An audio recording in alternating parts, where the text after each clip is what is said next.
ಮಾಜಿ ಪ್ರಧಾನಿ H D ದೇವೇಗೌಡರ ಪತ್ನಿ ದಿವಂಗತ ಚೆನ್ನಮ್ಮ ಅವರ 11ನೇ ದಿನದ ಕಾರ್ಯ ಇವತ್ತು.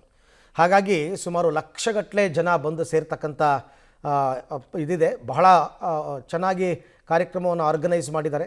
ಇವತ್ತು ಸಮಾಧಿಗೆ ಕುಟುಂಬಸ್ಥರಿಂದ ಪೂಜೆ ಕೂಡ ಮಾಡ್ತಾರೆ. ಎಲ್ಲರೂ ಅದಕ್ಕೋಸ್ಕರ ದೇವೇಗೌಡರಿಂದ ಹಿಡಿದು ಅವರ ಮಕ್ಕಳು ಎಲ್ಲರೂ ಕೂಡ ಬರ್ತಾರೆ. 11ನೇ ದಿನದ ಕಾರ್ಯ. ಆಮೇಲೆ ಅಭಿಮಾನಿಗಳಿಗೆಲ್ಲರಿಗೂ ಕೂಡ ಈಗಾಗಲೇ ಆಮಂತ್ರಣವನ್ನು ಕೊಟ್ಟಿರೋದ್ರಿಂದ ಸುಮಾರು ಒಂದು 2 ಲಕ್ಷ ಜನಕ್ಕೆ ಊಟದ ವ್ಯವಸ್ಥೆ ಎಲ್ಲವನ್ನ ಕೂಡ ಮಾಡಿದ್ದಾರೆ.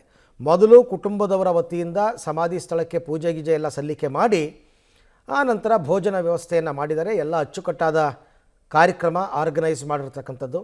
ಇವನ್ ಕೇಂದ್ರ ಸಚಿವ ಕುಮಾರಸ್ವಾಮಿ ಅವರು ಕೂಡ ಅಲ್ಲೇ ಇದ್ದಾರೆ. ಎಲ್ಲರೂ ಅಲ್ಲೇ ಇದ್ದಾರೆ. ಇವತ್ತೊಂದು ದಿವಸ ಅವರ ಇಡೀ ಕುಟುಂಬ ಸಮಾಧಿಗೆ ಪೂಜೆಯನ್ನು ಸಲ್ಲಿಸುತ್ತೆ. ಕುಟುಂಬಸ್ಥರಿಂದ ಆಗ್ತಕ್ಕಂಥ ಪೂಜೆ 11ನೇ ದಿನದ ತಿಥಿ ಕಾರ್ಯ. 1 ಲಕ್ಷಕ್ಕೂ ಅಧಿಕ ಜನರಿಗೆ ಇವತ್ತು ಅನ್ನ ಸಂತರ್ಪಣೆ ಕಾರ್ಯಕ್ರಮವನ್ನು ಕೂಡ ಅವರ ಕುಟುಂಬದ ವತಿಯಿಂದ ಹಮ್ಮಿಕೊಳ್ಳಲಾಗಿದೆ. ಮಾವಿನಕೆರೆ ಬೆಟ್ಟದ ತಪ್ಪಲಿನಲ್ಲೇ ಈ ತಿಥಿ ಕಾರ್ಯ ಎಲ್ಲವೂ ಕೂಡ ನಡೆಯುತ್ತೆ. ಅಂದರೆ ಸಮಾಧಿ ಮಾಡಿರೋ ಜಾಗದಲ್ಲಿ ಎಚ್ ಡಿ ಡಿ ಪತ್ನಿ ಚೆನ್ನಮ್ಮ ಅವರ ಉತ್ತರ ಕ್ರಿಯಾದಿ ಕಾರ್ಯಗಳು. ಎಚ್ ಡಿ ದೇವೇಗೌಡರ ಧರ್ಮಪತ್ನಿ ಚೆನ್ನಮ್ಮ ಅವರ 11ನೇ ದಿನದ ಉತ್ತರ ಕ್ರಿಯಾದಿ ಕಾರ್ಯಕ್ರಮ. ಇಂದು ಕಾರ್ಯಕ್ರಮ ಈಗಾಗಲೇ ಆರಂಭವಾಗಿದೆ. ದೇವೇಗೌಡರ ಕುಟುಂಬಸ್ಥರು ಎಲ್ಲರೂ ಸೇರಿ ಸಮಾಧಿಗೆ ಪೂಜೆಯನ್ನ ಸಲ್ಲಿಸ್ತಾರೆ. ಆ ನಂತರದಲ್ಲಿ ಬರ್ತಕ್ಕಂತಹ ಎಲ್ಲರಿಗೂ ಸಹ ಊಟದ ವ್ಯವಸ್ಥೆಯನ್ನ ಮಾಡಲಾಗಿದೆ. ನಾವು ದೃಶ್ಯದಲ್ಲಿ ಗಮನಿಸಬಹುದು. ಸುಮಾರು 1 ಲಕ್ಷಕ್ಕೂ ಹೆಚ್ಚು ಜನರಿಗೆ ಊಟದ ವ್ಯವಸ್ಥೆಯನ್ನ ಮಾಡಲಾಗಿದೆ.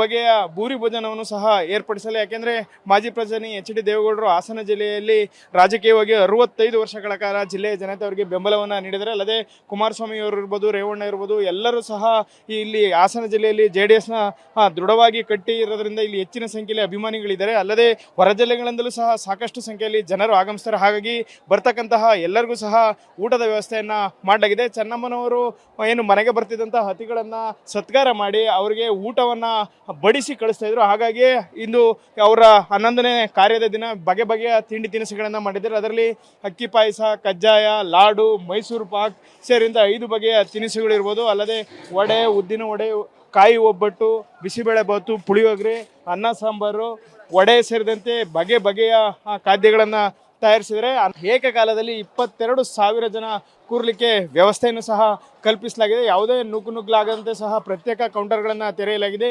VIP ಕೌಂಟರ್ಗಳನ್ನು ಸಹ ತೆರೆಯಲಾಗಿದೆ. ಸುಮಾರು 1600 ಬಾಣಿಸಿಗರು ವಿವಿಧ ಬಗೆಯ ಊಟಗಳನ್ನು ತಯಾರಿಸಿದ್ದಾರೆ. ಅಲ್ಲದೆ ಏನು ಬರ್ತಕ್ಕಂತಹ ಜನರೇನಿದ್ದಾರೆ ಅವರು ಹೆಚ್ಚಿನ ಸಂಖ್ಯೆಯಲ್ಲಿ ಬಂದರೆ ಯಾವುದೇ ನುಗ್ಗಲು ಆಗದ ರೀತಿಯಲ್ಲಿ ಎಲ್ಲ ವ್ಯವಸ್ಥೆಯನ್ನು ಸಹ ಕಲ್ಪಿಸಲಾಗಿದೆ. ಒಂದೆಡೆ ಏನು ಊಟವನ್ನು ಬಡಿಸಲಿಕ್ಕೆ ಸುಮಾರು 2,000 ಜನರನ್ನು ನಿಯೋಜನೆ ಮಾಡಿದೆ. ಅವರೆಲ್ಲರೂ ಸಹ ಏನು ಈಗಾಗಲೇ ಸ್ಥಳಕ್ಕೆ ಬಂದಿದ್ದಾರೆ. ಸುಮಾರು ಸಾವಿರಾರು ಜನರು ಈಗಾಗಲೇ ತಿಂಡಿಯನ್ನು ಸವಿತಾ ಇದ್ದಾರೆ. ಯಾಕೆಂದರೆ ಚೆನ್ನಮ್ಮನವರಿಗೆ ಇಷ್ಟವಾದಂತಹ ಎಲ್ಲ ತಿಂಡಿಗಳನ್ನು ಮಾಡಲಾಗಿದೆ. ಅವರು ಹೆಚ್ಚು ಕಜ್ಜಾಯವನ್ನು ಇಷ್ಟಪಡ್ತಾ ಇದ್ರು. ಅಲ್ಲದೆ ಮೈಸೂರು ಪಾಕ್ನು ಸಹ ಇಷ್ಟಪಡ್ತಾ ಇದ್ರು. ಅವನ್ನೆಲ್ಲವನ್ನು ಸಹ ಈಗ ತಯಾರಿಸಿದರೆ 11:30 ಬಳಿಕ ಊಟದ ವ್ಯವಸ್ಥೆ ಆರಂಭವಾಗ್ತದೆ.